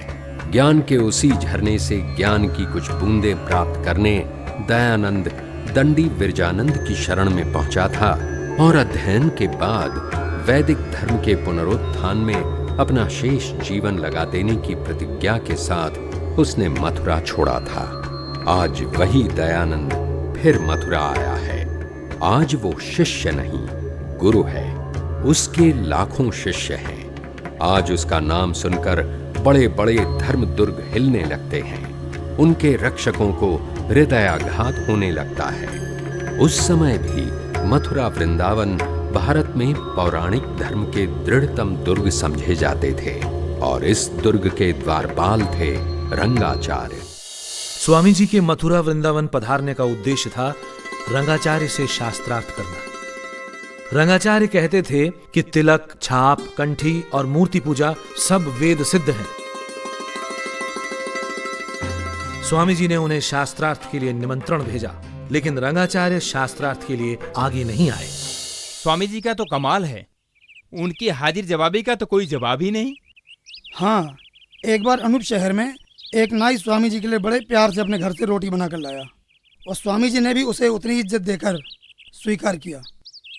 एक आदमी बोला, स्वामी जी ये रोटी मत खाइए, ये नाई की रोटी है। स्वामी जी उलट पलट के उस रोटी को देखने लगे। क्या बात है? और बोले, भाई ये नाई की रोटी कहाँ है? ये तो गेहूं की रोटी है।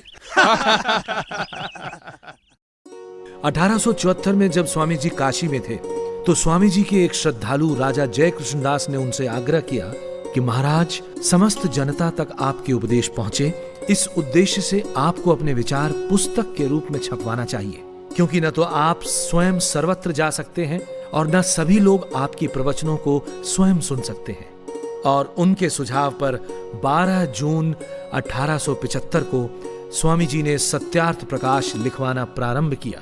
स्वामी जी बोलते जाते थे और श्री चंद्रशेखर लिखते जाते थे।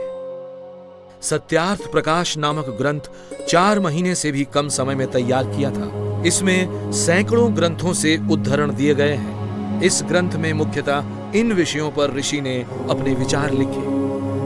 परमेश्वर के गुण और स्वभाव पर आधारित नामों की व्याख्या, संतानों की शिक्षा, ब्रह्मचर्य और पठन पाठन की व्यवस्था, सत्यासत्य ग्रंथों के नाम और पढ़ने पढ़ाने की रीति, विवाह और गृहस्थ आश्रम, वानप्रस्थ एवं सन्यास की विधि, राजधर्म, वेदेश्वर विषय, विद्या अविद्या, बंध और मोक्ष, सृष्टि की उत्पत्ति स्थिति एवं प्रलय, आचार अनाचार और भक्ष्याभक्ष्य विषय, देशी और विदेशी मतों पर। स्वामी जी के ऋषि होने का प्रमाण सत्यार्थ प्रकाश से मिलता है, जिसमें उन्होंने 1875 में ही नमक और जंगलात के कानून की अनीति और अन्याय को अनुभव करते हुए अपनी राय दी कि ये दोनों ही वस्तुएं शासन के नियंत्रण में नहीं होनी चाहिए।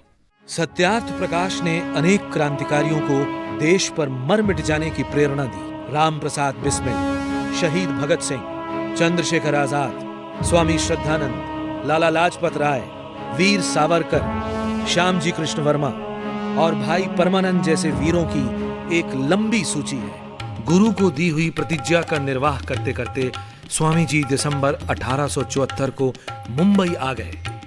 मुंबई में ही श्री गोपालराव देशमुख के आग्रह पर स्वामी जी ने वेद भाष्य लिखने का निश्चय किया। महाराज, एक विनती है। कहिए। आज तक वेदों के जितने भी भाष्य हुए हैं वे आपको मान्य नहीं है, तो फिर सत्य और असत्य का निर्णय कैसे हो? महाराज, आपको इस दिशा में कुछ करना चाहिए। आपको वेदों का एक ऐसा भाष्य लिखना चाहिए जो हर दृष्टि से प्रामाणिक हो। आप उचित ही कह रहे हैं बाबू गोपाल राव, यही समय की मांग भी है। हम वेदों का भाष्य अवश्य करेंगे। धन्यवाद। और स्वामी जी ने ऋग्वेद का भाष्य प्रारंभ किया। अपने भक्तों के आग्रह पर मुंबई में स्वामी जी ने आर्य समाज की स्थापना की। 10 अप्रैल 1875 को गिरगांव रोड पर डॉक्टर माणिक जी की बागवाड़ी में शाम 5:30 बजे आर्य समाज स्थापित हुआ। इस आर्य समाज की स्थापना के रूप में पाखंड और असत्य का अंधेरा दूर करने के लिए जिस एक दीपक का प्रज्वलन हुआ, वो आगे चलकर सहस्त्रों आर्य समाजों की विशाल दीपमाल का अंग बना। मुंबई की जनता पर स्वामी जी के व्यापक प्रभाव से विरोधी हताश होने लगे और मूर्ति पूजा खंडन बंद करने के बदले में उन्हें शिवजी का अवतार घोषित करने का प्रलोभन भी दिया गया। यह बड़ी चिंता का विषय है कि हमारे समाज के सैकड़ों व्यक्ति दयानंद के अनुयायी बनते जा रहे हैं। इसे रोकना होगा। इसके लिए एक ही उपाय दिखता है। वो क्या महाराज? उसे प्रलोभन देना होगा। दयानंद के पास एक प्रस्ताव भेजा जाए। यदि वह जड़ पूजा का खंडन बंद कर दे तो हम सब उसके अनुयायी बन जाएंगे और उसे शिव का अवतार घोषित कर दिया जाएगा। असंभव। जिस अंधेरी खाई से हम इस समाज को निकालना चाहते हैं, हम स्वयं उसी में गिर जाएं? संभव नहीं। सिद्धांतों के साथ समझौता संभव नहीं। न्यायमूर्ति महादेव गोविंद रानाडे और महादेव मोरेश्वर कुंटे के आग्रह पर धर्मचक्र को आगे बढ़ाते हुए स्वामी जी पूना पहुंचे। भिड़े के बाड़े और कैंप में ईस्ट स्ट्रीट में मराठी स्कूल में स्वामी जी के कुल 54 व्याख्यान हुए, जिनमें से 15 व्याख्यान लिखे गए और बाद में उपदेश मंजरी के नाम से प्रकाशित हुए। पूना का एक पौराणिक वर्ग नहीं मानता था कि वर्ण जन्म पर नहीं बल्कि कर्म पर आधारित है और वेदों पर सबका अधिकार है। पूना में स्वामी जी के भक्तों ने उनके सम्मान में एक शोभा यात्रा निकाली जो इस मकान बैरिस्टर महस्के के घर से प्रारंभ हुई थी। महस्के साहब, स्वामी जी के शोभा यात्रा के सारे प्रबंध कर लिए गए? हाँ साहब, कल की शोभा यात्रा के सारे प्रबंध हो चुके हैं। हाथी, घोड़े, बैंड बाजे सब प्रबंध हो चुके हैं। उनकी सुरक्षा का भी हमें पूरा ध्यान रखना होगा और कुछ सेवक हर समय स्वामी जी के आसपास रहेंगे और स्वामी जी को बिल्कुल आभास नहीं होना चाहिए। आप स्वामी जी से हाथी पर बैठने का आग्रह कीजिए। उनकी शान तो हाथी पर बैठने में ही है। विनती करके देख लेंगे। वैसे स्वामी जी मना कर देंगे, वो पैदल ही चलना पसंद करेंगे। विरोधियों ने भी एक विरोध यात्रा निकाली। दयानंद की शोभा यात्रा की पूरी तैयारी हो गई है? हाँ साहब, सब तैयारी हो गई है। दयानंद गधे का झूल और उसके स्वागत के लिए गोबर, कीचड़, पानी, ईंट वगैरह सब इंतजाम हो गया है साहब। दयानंद जिंदगी भर पूना को याद रखेगा। हमारे गधे का नाम होगा गर्दबानंद सरस्वती। दयानंद की यात्रा के साथ साथ गर्दबानंद सरस्वती की यात्रा भी भीड़े के बाड़े में साथ ही पहुंचेगी। वहां सभी घरों में उनके स्वागत की सारी सामग्री रखवा दी गई है। जैसे ही उनकी शोभा यात्रा वहां पहुंचेगी, गोबर, ईंट, कीचड़ से उसका स्वागत होगा।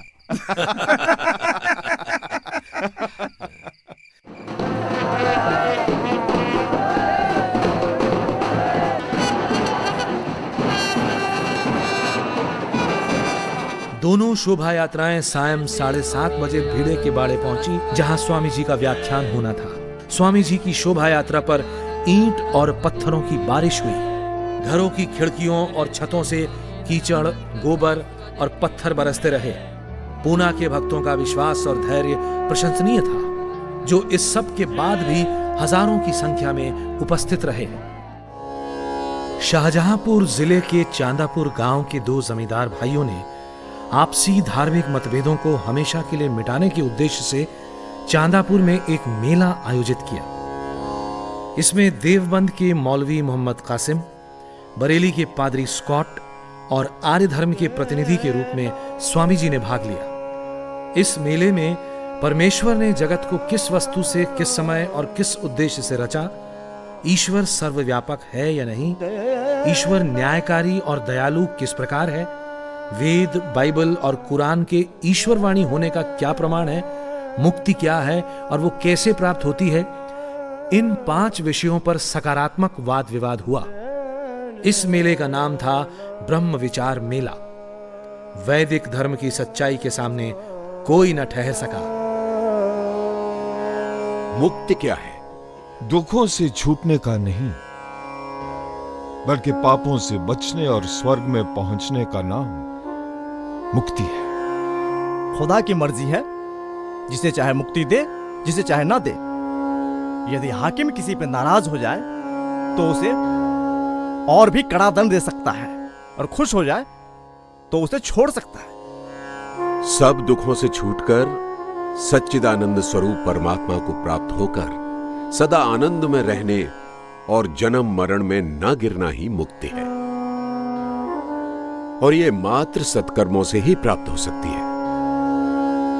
अच्छा, आप लोग ये बताएं, ईश्वर ने सृष्टि को कब और कैसे बनाया? खुदा ने इस सृष्टि को अपने स्वरूप से बनाया है। कब और कैसे बनाया है, ये सवालात गैर जरूरी है। हमें रोटी खाने से मतलब है, न कि कब पकी, कैसे पकी, कहां पकी। इससे ईश्वर ने सृष्टि को नास्ति से बनाया। उसके बनाने के वर्षों का हमें ज्ञान नहीं। इस संसार के सुख के लिए ये सृष्टि रची गई है। ईश्वर ने सृष्टि को कब बनाया, इसका उत्तर केवल वैदिक धर्म ही दे सकता है। वैदिक धर्मानुसार सृष्टि को बने हुए प्रायः 2 अरब वर्ष हुए हैं। ज्योतिष शास्त्र में ये संख्या लिखी है और भूगर्भ शास्त्र भी इसकी पुष्टि करता है। ओ भाइयों, ओ दयानंद की लोकप्रियता इतनी बढ़ती गई ना, तो हम लोग बेरोजगार हो जाएंगे और भूखों मरने की नौबत आ जाएगी हमारी। जब से दयानंद लाहौर आया है, मेरी गद्दी जजमानों से खाली हो गई है। 1 हफ्ते से जन्मपत्री कुंडली तक बनवाने नहीं आया कोई। इसका क्या उपाय करें? लाहौर के जितने बड़े रईस हैं ना, वो हम में से किसी न किसी के जजमान हैं। उनसे कह दो दयानंद नास्तिक है, अंग्रेजों का एजेंट है, कोई भी उसे घर में, अपने बाग में शरण ना दे। और सबसे पहले जहाँ वो रह रहा है ना, उसे वहाँ से निकलवा के सड़क पे खड़ा कर दो। बस यही एक उपाय बचा है उसका, और दूसरा कोई नहीं। और फिर देखते हैं कितने रह गए वेदां का प्रचार करता है। वड्डा आया वेदां वाला। स्वामी जी जिस बाग में ठहरे हुए थे, वहां से उन्हें निकलवा दिया गया। आश्चर्यजनक रूप से लाहौर के एक मुस्लिम डॉक्टर खान बहादुर रहीम खान ने प्रसन्नतापूर्वक अपनी कोठी स्वामी जी को ठहरने के लिए दे दी। 24 जून 1877 को डॉक्टर रहीम खां की कोठी पर ही लाहौर आर्य समाज की स्थापना हुई। यहीं पर स्वामी जी ने मुंबई में रचे गए आर्य समाज के नियमों में संशोधन किया और 10 नियम रखे गए जो आज भी प्रचलित हैं। लाहौर से स्वामी जी ने पूरे पंजाब की यात्रा की। अब तक लगभग पूरे पंजाब के सभी बड़े नगरों में आर्य समाज स्थापित हो चुके थे और प्रजा में तेजी से वेद मत का संचार हो रहा था। जालंधर में स्वामी जी के एक व्याख्यान में वैश्यागमन संबंधी स्वामी जी की कुछ कड़वी परंतु सत्य बातों को सुनकर सरदार विक्रम सिंह रुष्ट हो गए। जब वे अपनी घोड़ा बग्घी पर सवार होकर जाने लगे, सुना है ब्रह्मचर्य में बहुत बल होता है। आप भी तो ब्रह्मचारी हैं, मगर हमें आप में ऐसा कुछ भी नहीं दिखाई देता।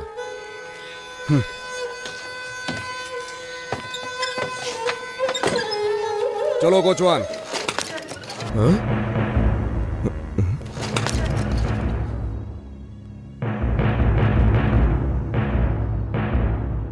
मुझसे गलती हो गई महाराज, मुझे क्षमा कर दें। रुड़की अंग्रेजी राज्य का छोटा सा सुंदर नगर। रुड़की में ही स्वामी जी को कर्नल ओलकॉट का पत्र मिला और थियोसॉफिकल सोसाइटी के साथ संपर्क का प्रारंभ हुआ। इसी थॉमसन कॉलेज के पुस्तकालय से पंडित त्रिलोकीनाथ ने मैक्स मूलर द्वारा अनुवादित वेद पुस्तकें मंगाकर यह सिद्ध करने का असफल प्रयत्न किया था कि मूर्ति पूजा वेद विहित है। रुड़की में स्वामी जी ने डार्विन के सिद्धांत जैसे विषयों पर व्याख्यान दिए, जिससे वहां का शिक्षित समाज बड़ा प्रभावित हुआ। स्वामी जी ने अपने हाथों से 20 अगस्त 1878 को रुड़की आर्य समाज की नींव रखी। अब तक की जो परंपरा थी कि हिंदू तो अपना मत छोड़कर जा सकता है, परंतु दूसरे धर्मों के लोग हिंदू नहीं बन सकते थे, वो देहरादून में स्वामी जी द्वारा समाप्त हुई। वैदिक धर्म के द्वार सबके लिए खुल गए। यहां एक मुस्लिम बंधु मोहम्मद उमर ने स्वेच्छा से वैदिक धर्म में प्रवेश किया और आगे चलकर अलकधारी के नाम से विख्यात हुआ। माना जाता है कि यह पत्र उसी ऐतिहासिक घटना से संबंध रखता है। स्वामी जी 14 अगस्त 1879 को बरेली पधारे। बरेली में स्वामी जी ने अनेक व्याख्यान दिए, जिनमें कलेक्टर, पादरी व अन्य विशिष्ट व्यक्ति शामिल होते थे। बरेली में ही एक बिगड़ैल नास्तिक युवक मुंशीराम महर्षि से मिला। महाराज, आपने मेरे प्रश्नों का उत्तर देकर मुझे निरुत्तर तो कर दिया, लेकिन ईश्वर के अस्तित्व में मेरा विश्वास अब भी पैदा नहीं कर सके। मैंने कब प्रतिज्ञा की थी कि मैं तुम्हारा विश्वास ईश्वर पर करा दूंगा? प्रश्नों का उत्तर देना युक्त की बात थी। रही बात ईश्वर पर विश्वास की, सो ईश्वर पर विश्वास तुम्हें तभी होगा जब ईश्वर तुम्हें स्वयं विश्वासी बनाएंगे। ईश्वर पर विश्वास तुम्हें तभी होगा जब ईश्वर तुम्हें स्वयं विश्वासी बनाएंगे। ईश्वर पर विश्वास तुम्हें तभी होगा जब ईश्वर तुम्हें स्वयं विश्वासी बनाएंगे। यही मुंशीराम आगे चलकर स्वामी श्रद्धानंद बने।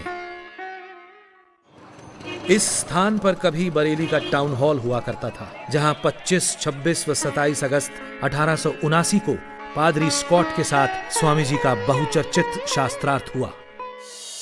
जीव के शुभाशुभ कर्म प्रवाह से अनादि है। उनका यथार्थ फल देना ईश्वराधीन है। स्थूल और कारण शरीर के बिना जीव सुख दुख का भोग नहीं कर सकता, इसलिए उसका बार बार देह धारण करना आवश्यक है। क्या वे आत्माएं कभी जन्म के चक्र से पार होंगी? क्या पुनर्जन्म केवल दंड भोगने के लिए ही है? क्या ईश्वर मनुष्यों के पापों को क्षमा करता है? परमेश्वर और हमारा राजा प्रजा और पिता पुत्र का संबंध है। वो पापों के लिए अवश्य दंड देता है, परंतु पापों को क्षमा भी करता है। संसार में भी पिता पुत्र को दंड भी देता है और क्षमा भी करता है। दंड देना और क्षमा करना दो परस्पर विरोधी बातें हैं। इससे परमेश्वर न्यायकारी नहीं रहता, क्योंकि न्याय का अर्थ है कि जो जितना और जैसा कर्म करे उतना और वैसा ही फल देना। पापी को क्षमा करने से पाप बढ़ता है, पापी का पाप करने का साहस बढ़ता है। न्याय करना परमेश्वर का स्वाभाविक गुण है, वो इसके विपरीत कार्य नहीं कर सकता। ये बताएं कि परमेश्वर कौन कौन से पाप क्षमा करता है और कौन कौन से नहीं करता। यह तो हम नहीं कह सकते कि कहां तक वो दंड देता है और कहां तक क्षमा करता है। क्षमा से पाप की निवृत्ति कहना ठीक नहीं, और फिर पिता भी पुत्र के सभी पापों को क्षमा नहीं करता। वेदों में कहीं भी पाप का क्षमा होना नहीं लिखा है। अंग्रेजी बोलने वाले वेदों के अर्थ का निर्णय नहीं कर सकते। अदिति का अर्थ पृथ्वी, आकाश, माता, पिता, अंतरिक्ष आदि भी है। ये बरेली का बेगम बाग इलाका है।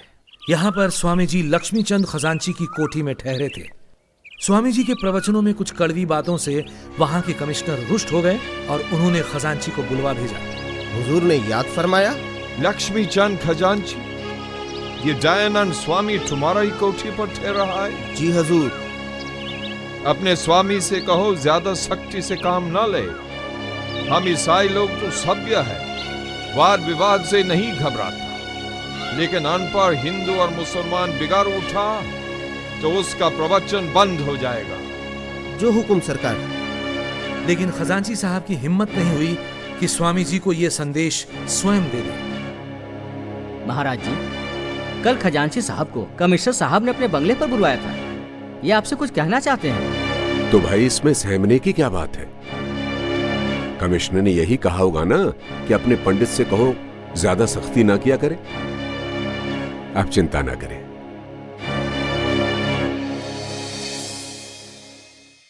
कोई कहता है कि सत्य ना बोलो, कलेक्टर नाराज हो जाएगा। सत्य ना कहो, नहीं तो कमिश्नर गुस्सा करेगा। चक्रवर्ती राजा ही क्यों ना हो, हम सत्य कहकर ही रहेंगे। शरीर तो अनित्य है, इसकी रक्षा के लिए अधर्म करना व्यर्थ है। परंतु मुझे वो शूरवीर दिखाओ जो मेरे आत्मा का नाश कर सकता हो। और जब तक ऐसा शूरवीर पैदा नहीं हो जाता, मैं ये सोचने को भी तैयार नहीं कि मैं कभी सत्य को दबाऊंगा। अमेरिका वालों यानी कर्नल ओलकॉट और मैडम ब्लवत्स्की के बहुत आग्रह पर बरेली में ही स्वामी जी ने अपने जीवन चरित का कुछ अंश भी लिखा। ये दर्दनाक घटना स्वामी जी की नजरों के सामने फर्रुखाबाद में घटी। एक बूढ़ी औरत अपने जवान बेटे का शव गंगा किनारे लाई। वो इतनी निर्धन थी कि शवदाह के लिए लकड़ी भी नहीं जुटा पाई, और साथ आए पुरुषों की सहायता से उसने वो शव गंगा में बहा दिया। घोर शोक कि हमारा देश इतना निर्धन हो गया है कि एक मृत शरीर को लकड़ी तक नहीं मिल सकती। अंधविश्वासों के तले पिस रही जनता को जगाने के लिए स्वामी जी ने अपनी लेखनी को और तेज करने का निश्चय किया, लेकिन उनके ग्रंथ कोई आसानी से नहीं छापता था। सो स्वामी जी ने एक प्रिंटिंग प्रेस स्थापित करने का निश्चय किया और माघ शुक्ल 2 संवत 1936 को काशी में लक्ष्मी कुंड पर मेरठ और फर्रुखाबाद की आर्य समाजों तथा राजा जय कृष्णदास की सहायता से एक प्रिंटिंग प्रेस की स्थापना हुई, जिसका नाम आर्य प्रकाश यंत्रालय रखा गया। आज वही प्रिंटिंग प्रेस अजमेर में वैदिक यंत्रालय के नाम से स्थित है। यह मशीन स्वामी जी ने स्वयं अपने हाथों से खरीदी थी। स्वामी जी का मानना था कि यदि पूरी आर्य जाति का विकास करना है तो स्त्रियों को शिक्षित करना होगा। बाल विवाह, बाल विधवा, बेमेल विवाह, बहुविवाह आदि सब कुप्रथाओं को रोकने के लिए स्त्रियों में शिक्षा का प्रसार आवश्यक है। इसी उद्देश्य से स्वामी जी ने रमाबाई को मेरठ बुलाया। लेकिन रमाबाई, हम चाहते हैं कि आप आजीवन ब्रह्मचारिणी रहकर देश की महिलाओं में शिक्षा का प्रसार करने का व्रत लें। शिक्षा विहीन नारी के कारण आज राष्ट्र की अधोगति हो रही है। महाराज, मैं आपकी आज्ञा का पालन करने में असमर्थ हूँ, क्योंकि मैं पहले से ही विवाहित हूँ। स्वामी जी की प्रेरणा से ही मेरठ और देश के अन्य भागों में बालिकाओं के लिए अनेकों पाठशालाएं प्रारंभ हुई और स्त्री शिक्षा के क्षेत्र में ग्राम ग्राम और नगर नगर में एक नई चेतना का संचार हुआ। फूल सिंह, तू अपनी धियाने स्कूल भेज के मेमसा पढ़ावन चला है के? सारे गांव के मुंह पे कालिक पोतेगा तू? हैं? दिखे के पास सुल्ले कान खोल के आज जो तने अपनी लोंडिया को स्कूल से ना काटिया ना, तो जात बरादरी का नहीं, सारे गांव भर में का हुक्का पानी बंद हो जाएगा तेरा। समझ गया कि नहीं? पंचों की बात सर मत थे जी। स्वामी दयानंद का कहना है कि पढ़ाई लिखाई सबके लिए जरूरी है। हमारी बेटियां भी हमारा अंश हैं। बेटों को पढ़ा लिखा के कलेक्टर बनाओ, जज बनाओ, प्लाट बनाओ, और बेटियां नु जाहिल रखो। बात कुछ समझ में आई नहीं जी? बेटियां नहीं पढ़ेंगी लिखेंगी तो बहू भी थारे घर में जाहिल आवेगी। स्वामी दयानंद की बातों में दम है। पंचो, गांव छोड़ना मंजूर है पर बेटियों को जाहिल रखना मंजूर नहीं। स्वामी जी के शिष्यों ने स्त्री शिक्षा के लिए अनथक कार्य किया और देश भर में अनेक महत्वपूर्ण स्त्री शिक्षा को समर्पित संस्थाएं स्थापित की। डीएवी शिक्षा आंदोलन भी स्वामी जी की प्रेरणा का ही स्वरूप है। देश में जात पात को बहुत अधिक महत्ता दी जा रही थी और हर व्यक्ति अपने जाति सूचक उपनाम से स्वयं को बड़ा और दूसरों को छोटा सिद्ध करना चाहता था। देश की प्रथम जनगणना के समय स्वामी जी आगरा में थे और वहीं से स्वामी जी ने सभी आर्य समाजों को निर्देश भिजवाया प्रधान जी, कृपया आप अपने सभी सदस्यों से आग्रह करें कि आने वाली जनगणना में अपने नाम के साथ जाति सूचक उपनाम न लगाकर आर्य लिखाएं और अपना धर्म वैदिक धर्म लिखाएं, क्योंकि हिंदू शब्द विदेशियों की देन है और फारसी में हिंदू शब्द के अर्थ चोर, डाकू इत्यादि हैं। आप सभी को आशीर्वाद। दयानंद सरस्वती। स्वामी जी की बात बिल्कुल ठीक है।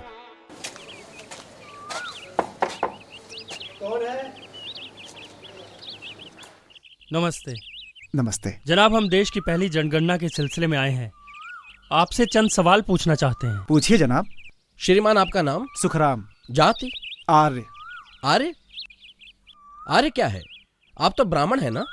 इस देश का वैदिक नाम आर्यवर्त है और इस देश में रहने वाले सभी आर्य हैं। महर्षि दयानंद के उपदेश से हमने जात पात को मानना छोड़ दिया है। धर्म हिंदू? जी जनाब, सनातन वैदिक धर्म। नमस्ते। नमस्ते। स्वामी जी चाहते थे कि भारतीय भी दूर दराज के स्थानों में जाकर वाणिज्य करके समृद्ध बने।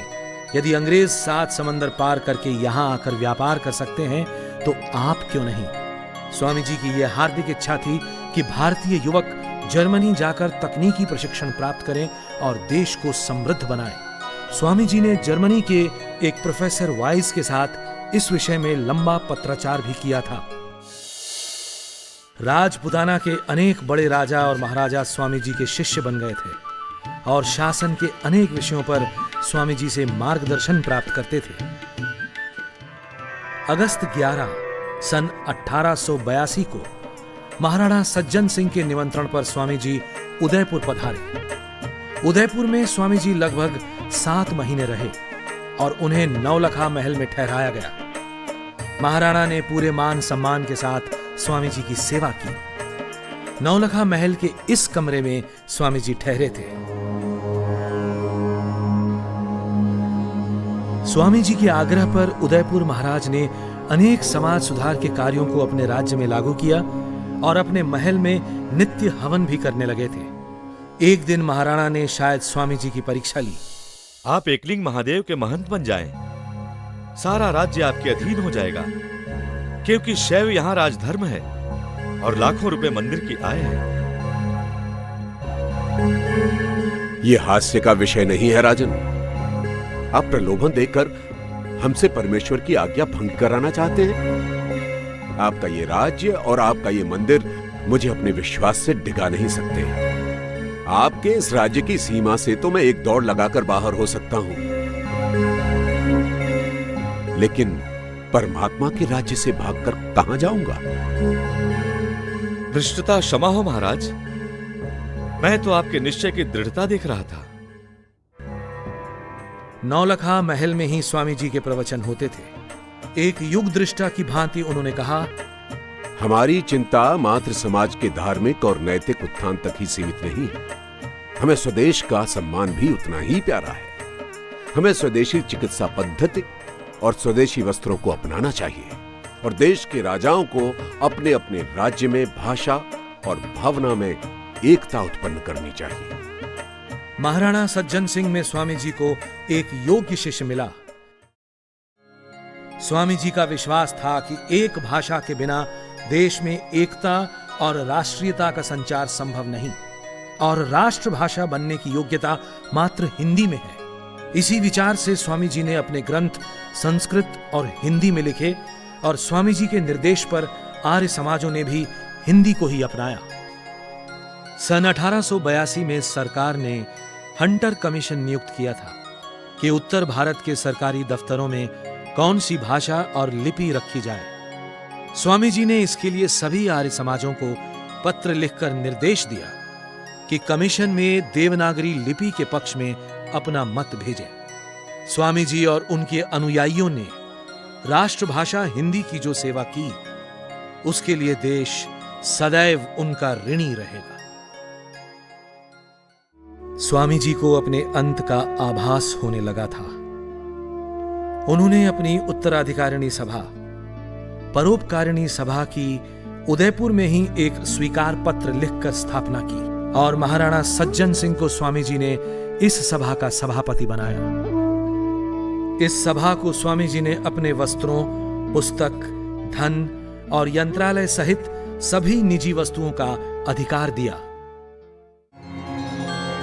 इस पृथ्वी पर कुछ ऐसे महामानव भी आए हैं जिन्होंने उद्देश्य के समक्ष किसी चुनौती को कुछ नहीं समझा। दयानंद भी उन्हीं में से एक थे। महाराजा जोधपुर के निमंत्रण पर दयानंद ने उदयपुर से जोधपुर के लिए प्रस्थान किया। रास्ते में शाहपुरा और अजमेर में ठहरे। दोनों ही स्थानों पर उनसे जोधपुर न जाने का आग्रह किया गया।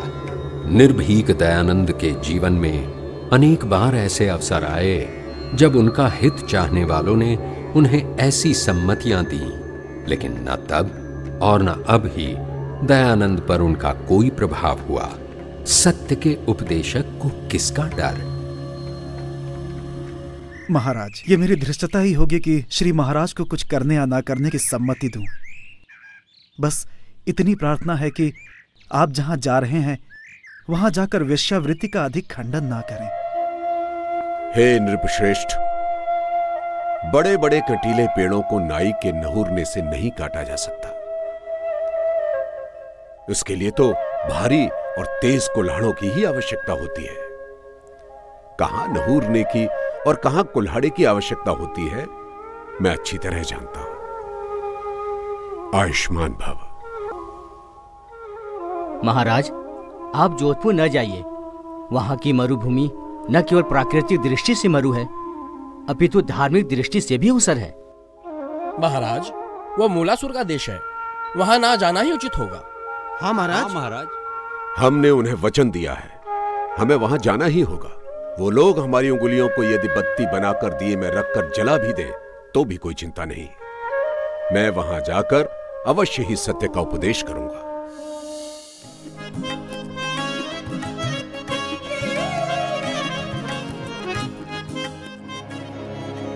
जोधपुर में स्वामी जी को इसी फैजुल्ला खां की कोठी में ठहराया गया था। यहीं पर उपदेश होने लगे। जनता में उनके सिद्धांतों के प्रति अनुराग बढ़ने लगा। उन्होंने कहा, क्षत्रियों को, राजाओं को, महाराजाओं को चरित्रवान बनना चाहिए, क्योंकि प्रजा की रक्षा रोगी शरीर और वेश्याओं के चंगुल में फंसे व्यसनी राजा नहीं कर सकते, वरन स्वस्थ और चरित्रवान राजा ही कर सकते हैं। याद रहे, एक तरफ जहां मनुष्य मात्र को यज्ञोपवीत धारण करने का अधिकार है, तो वहीं अपने आचरण से गिर गए व्यक्ति से यज्ञोपवीत उतरवाया भी जा सकता है। एक दिन जब स्वामी जी महाराजा से मिलने उनके महल में पहुंचे तो महाराजा के पास उनकी विशेष कृपा पात्र नन्ही भगतन बैठी हुई थी। कहिए नन्ही जी, राज्य में सब ठीक ठाक है? कुछ ही दिनों में गवर्नर राज्य के दौरे पर आने वाले हैं और स्वामी जी की सेवा में भी कोई कमी नहीं रहनी चाहिए। महाराज, जब से स्वामी दयानंद जी जोधपुर पधारे हैं, हमारी सुध लेने की तो आपको फुर्सत ही नहीं है। आपका सारा वक्त बस रेजिडेंट और स्वामी जी की खातिर में ही जाता है। अपनी नन्ही को तो जैसे आप भूल ही गए। ऐसी बात नहीं है। दरअसल स्वामी जी की बातों का प्रभाव ही कुछ ऐसा है कि महाराज, स्वामी जी पधार रहे हैं। नन्ही, अब तुरंत चलिए। पालकी उठाते समय पालकी का एक सिरा थोड़ा झुक गया तो महाराजा ने अपने कंधे का सहारा दे दिया। स्वामी जी ने वो सब कुछ देख लिया। राजन, राजा को अपनी मर्यादा को नहीं भूलना चाहिए। राजा सिंह के समान होता है, उसे अपनी मर्यादा अनुसार ही वर्तना चाहिए। बड़े शोक का विषय है कि राजा प्रजा के कल्याण को भूलकर राग रंग में खोया हुआ है। जोधपुर में स्वामी जी लगभग 4 महीने रहे। महाराजा स्वयं को वैदिक धर्मी कहने लगे। प्रशंसकों और विरोधियों दोनों की संख्या बहुत बढ़ी। रानी सा,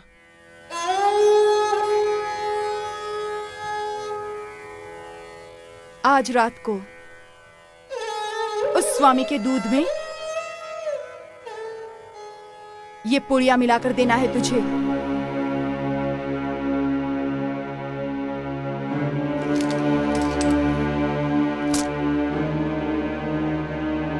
रख ले इसे।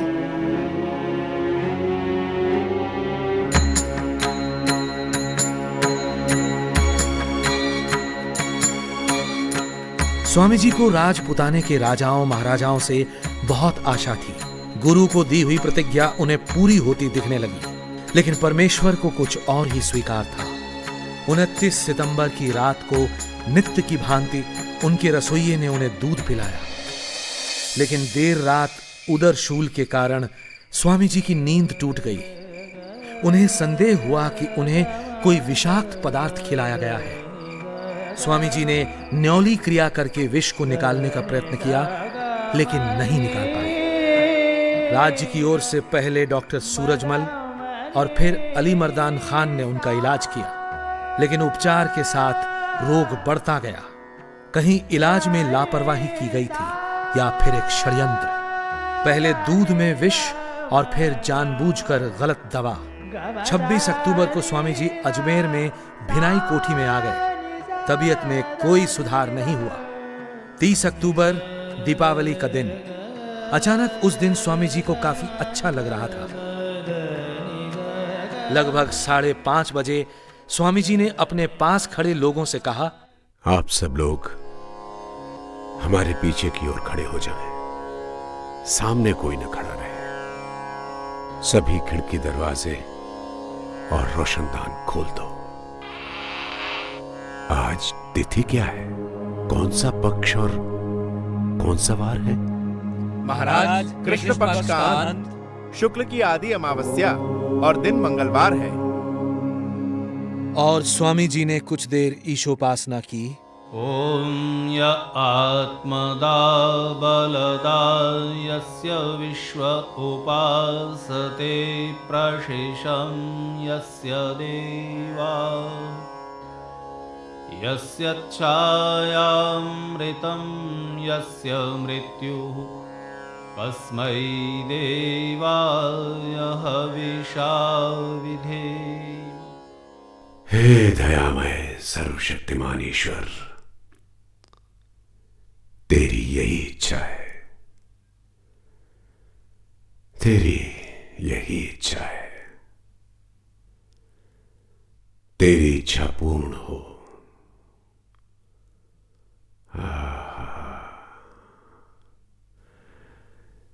तेने अच्छी लीला की।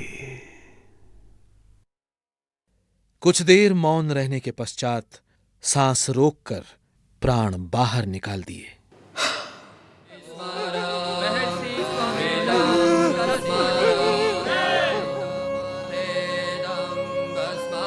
स्वामी जी की इच्छा के अनुसार उनका दाह संस्कार ही किया गया। धन्य है अजमेर नगर का ये मलूसर शमशान घाट, जहां पूज्य स्वामी जी के जीवन की अंतिम यात्रा पूर्ण हुई।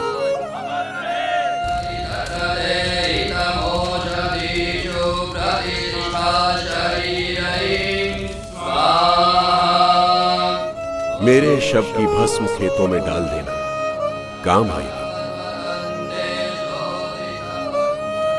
हम मंदिरों, मठों और उनमें रखी मूर्तियों के विनाश के समर्थक नहीं हैं।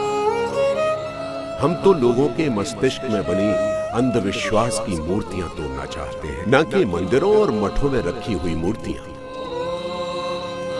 सारी मानव जाति एक है। हमें किसी धर्म विशेष से द्वेष नहीं। हम तो मानते हैं कि हर धर्म के मूल में शुद्ध मानव धर्म के तत्व है। हमने तो सिर्फ धर्म के नाम पर चलाई गई कुरीतियों और पाखंडों का विरोध किया है।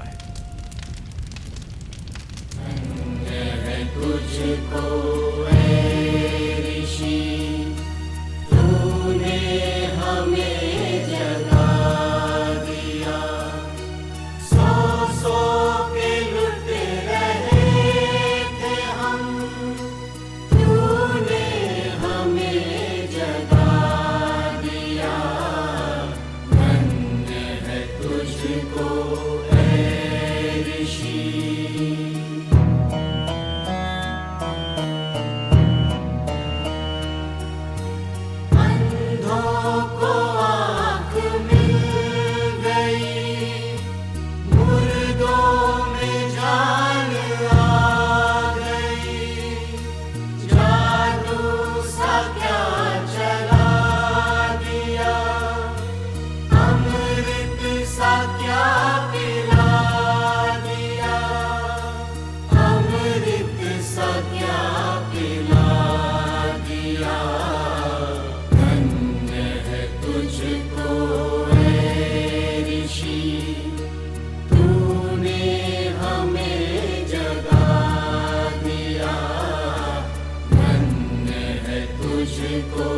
ऐ ऋषि।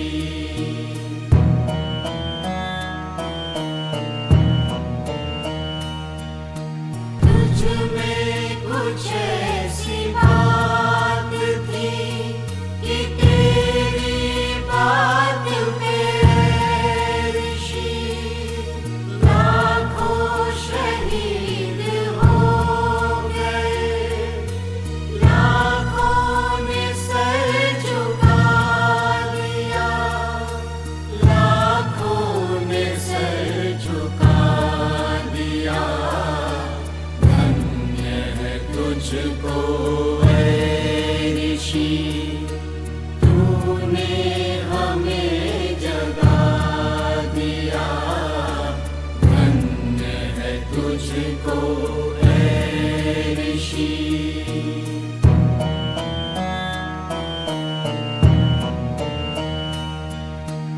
अब लाओ और दलितों का सर फिर से ऊंचा कर गया, खुद ही जहर को पी लिया। अमृत हमें पिला दिया, अमृत हमें पिला दिया। धन्य है तुझको